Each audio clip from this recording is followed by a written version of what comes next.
So what is it?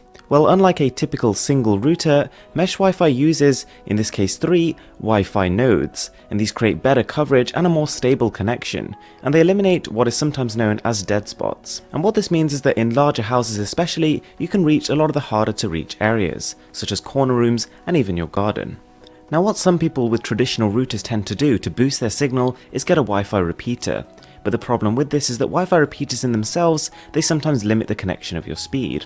Whereas in this case, each of these nodes is a full tri-band router in its own right. Each node communicates via what is known as a dedicated data backbone, which means that you get full data rates at each node. Also, setting up a Wi-Fi with different nodes as opposed to separate routers entirely is a bit more convenient because it means you don't have to manually switch between the different Wi-Fi connections and you'll automatically be connected to the fastest one. So let's kick things off with a little bit of an unboxing. The outer packaging itself is pretty small but pretty dense. It's covered in branding, and it's got an entire side dedicated to the immense specifications of it. Opening the outer box contains a further box inside of it, in which we have the discs themselves. First impressions, they're quite a bit lighter than you might be expecting. Also, they're made of a fairly decent quality plastic, and they're pretty unobtrusive to look at. There's no flashy design going on here, and in some senses that's going to help them fit into any type of room. Underneath all that we have the warranty information and the instruction manual, and note here that by default you get a 2-year warranty as standard. And right at the bottom we have 1 Ethernet cable and 3 power adapters, which is everything we're going to need. So the test house I'm going to use to set up this Wi-Fi is a 6,000 square foot behemoth. It is a 4-floor setup and follows a pretty open plan, which is recommended to stop the Wi-Fi signal getting interrupted. When it comes to setup, as with other mesh Wi-Fi systems, everything revolves around the app. Once you've plugged in the first node into the power and your previous router through that Ethernet cable, it'll more or less automatically connect to Wi-Fi, and this will be done within 2 or 3 minutes. To set up the second node, you simply need to find a location that is not only far enough away so that it is somewhat broadening the signal, but at the same time close enough so that it can still communicate with the first node. And it's really not very long after you've plugged in the second node that you can sit next to it and perfectly use the internet there as well. It seamlessly connects to the first one, and the communication happens without you really realizing.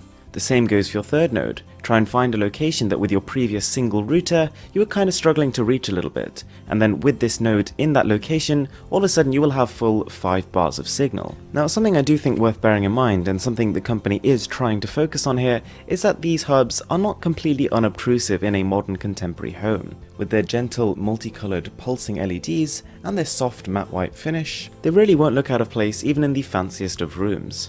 Another thing the company is trying to push here is the application, and there are some useful features bundled in. The family protection section allows parents to restrict content seen on either one device or a group of devices. ASUS has built in its own security features as well, known as AI protection, and on top of that you can set bandwidth priorities. If for example you're a huge gamer and you don't want your downloads to interrupt that, you could set gaming as a priority and then not worry about it. So now I'm going to show you the before and after speed tests in what I would call the Wi-Fi problem areas.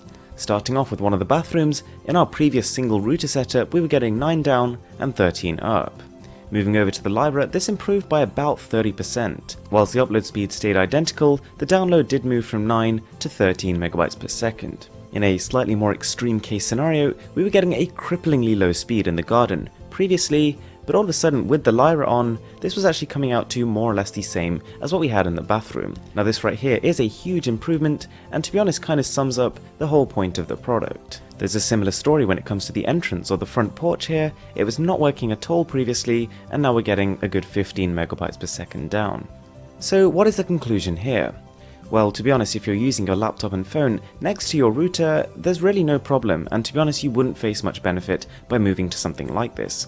Having said this, if you have a large apartment or a multi-floor house in which you actually find problems actually trying to connect when you're in certain rooms, certain locations, or if you're standing just outdoors, then to be honest that's exactly what this product is made for.